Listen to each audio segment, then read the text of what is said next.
They managed to get a pick off here again. Bobokam wants to get vision down in the area. You realize the game is all about hunting the Medusa for the Radiant team. Whatever they're doing is all trying to make sure that Medusa gets slowed down. You steal his camp, you block his neutrals, you chase him away. But whatever they did so far, Medusa is still doing a good job at running around dodging them because of the good vision that Dire team has right now. So if you're trying to keep Medusa down, like who's the one you're trying to buff up in the meantime? Like you're trying to keep her down so what, SCCC is able to get more space? Yep. Is he meant to be the really big player here, or is it meant to be the Razor? He is going to be the big player. The Razor is going to be the supporting cast. Not to say Razor cannot be the big hero. We saw in the earlier series, even though Razor was like the supporting core, he was able to carry the game as well, become a really strong force later in the game. But it's the synergy you're looking for, right? Like Razor can actually tank and be the frontliner. Yep. So SCCC isn't threatened to hit back. Space Maker, utility, you name it. He's just the team player. Alliance are coming. Aster. Everyone's smoking. Limped, giving the first one to be detected. They're putting down the Spark Race, but Disruptor going to get a really great field as well as Storm Duck. Finding it with the Driven Coil. No way for Rubik to escape. Vengeful Spirit will wait it out. SCCC, that's a very, very long glimpse. A long way back. He'll get the bubble down as well as the clone creation. Creating more space. It's a good hit.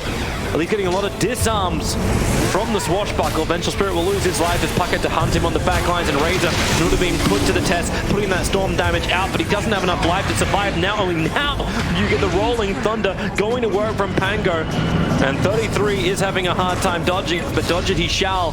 3 heroes lost. There goes 33, finally going down to SCCC. Man, Fata is like literally the man of the moment. 12 minutes for his team. You do realize both teams, they were actually replicating the same move. They're doing the same thing. They're moving to the same area. Alliance understand that Nico Baby he wants to farm around this area because he's been moving from top to bottom. And here we see again the fight. The good static storm. I think this is already, the storm was over. The storm was over. It all started with a good static storm from Fata. He was standing on the high ground. They ran up, smoke broke. He silenced, I think, 3 heroes at least. Yep. And then it was just Alliance standing their ground.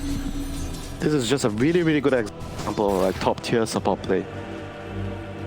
Space, you know, Toby? Yes. You're a carry, this is the space you want. And you get stronger and stronger with Alliance.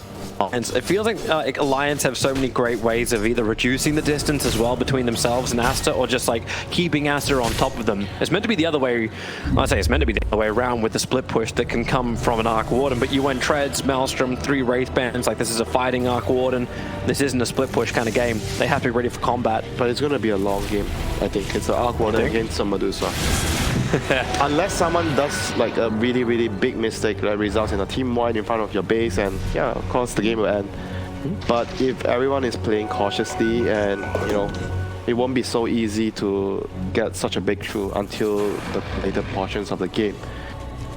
Even though Arc Warden is a good core matchup in my opinion against the Medusa, but they do have I think really good answers towards the Arc Warden. Arc Warden is a hero that's very weak. He's like Sniper, he's weak against face rush, like a Centaur Stampede or Puck jumping right in front of your face and calling you. So they do have the tools to deal with the Arc Warden. I mean, and the Spike Carapace is also very annoying for him. So you'll be casting the race around the battlefield and you just get stunned all of a sudden if you're not careful. That's why, going back to your point, I think the Razor might also need to be a strong force going. He can't just like think about, I am playing for the Arc Warden, so I'm not trying to scale as much. So he's going Yules and BKB as his item choice, so yeah, he can stand on the front lines. He'll get his damage from somebody else. But with the Ventura, he has a lot of potential of doing a lot in the team fights. Maybe with a Satanic somewhere down the future. Radiant's top tower is under attack. And you look at the map right now, so Nico maybe is getting a lot on the... He's farming the left jungle, he's farming the Ancients, he's moving left to right. And you look at the vision. They have... Well, this is a ballsy D-Ward. He'll get it off. He got the wall. Mission accomplished. I like how Fata also tries to control him with the Storm. And glimpse him back over again, Baboka. And they're committing heavily towards this. There's a Dream Call out, so Rubik will stand, but he also steals the Dream Call, and thanks to the ball, Baboka was actually protected. Now the Stampede. Alliance looking to disengage once again, and they are able to do so. But there's a stolen Dream Call in the hands of that Rubik. but not sure if they want to use it anytime soon though. Pango is not ulti. Not sure if they can force a fight, but we'll see. Maybe they feel that with the stolen Dream Core, they're actually still strong enough to take a Pango feels pretty tanky. Like he's got both Vlads as well as a completed Hood of Defiance over on him. You got Yule stuff up and running. So he went for the team items this game. You've got a Manta style on the Medusa, that's the other way around. And no Stampede for 75 seconds, no Crimson Guard Centaur in place either. They're trying to add some pressure to the tier 2 tower instead. And backlines fade. He's silent. Maybe he doesn't get the Dream Call off after. Well, turns around. Now he can actually get it. It caught out Nick's Assassin as well as Centaur. The Rubik dies instantly after being glimpsed back into the fight. The bubbles are down. Hanska and Nico, they walk into it. Razor gets some extra distance, but that leaves XSS kind of stranded by himself. He can swashbuckle up the hill right now. Kill off the creep wave that was following him. But it won't stop Lim from keeping the chase. Once again, the Dream Call comes out. XSS will lose his life. Really good play by the Nyx and the Disruptor. Both the supports there turning the fight around. I think it was a bit overzealous by the Rubik trying to initiate because they didn't have the roll, like I mentioned. Sure, you have the coil, but sometimes that's a trap, you know. You think you're strong, but your teammates don't have their spells ready, so they are not strong. So despite having the call, they didn't have any follow-up after that, so they couldn't really take the fight. Radiant structures are fortified. A little bit too over-eager there by Aster. I guess that's the Nico baby factor for you. Nobody wants to go late game against him. No, not against this Dusa.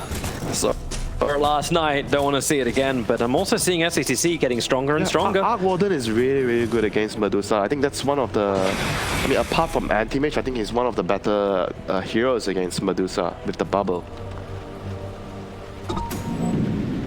If you want to go late game against Medusa, that's probably one of your better bets. Is there a specific itemization too you want to do against Medusa, or is it just like kind of on who? Counter? Arc Warden. Yeah, on Arc Warden. Like, cause he's at least got the Mjolnir right now, so there's like that mix. The Crimson Guard won't be as much of a protection, but Hurricane Pike, Mjolnir, then like what MKB expecting more Butterfly or. It might just be the normal items. I don't see any like other special items that he needs against Medusa. It's just gonna be all the carry items.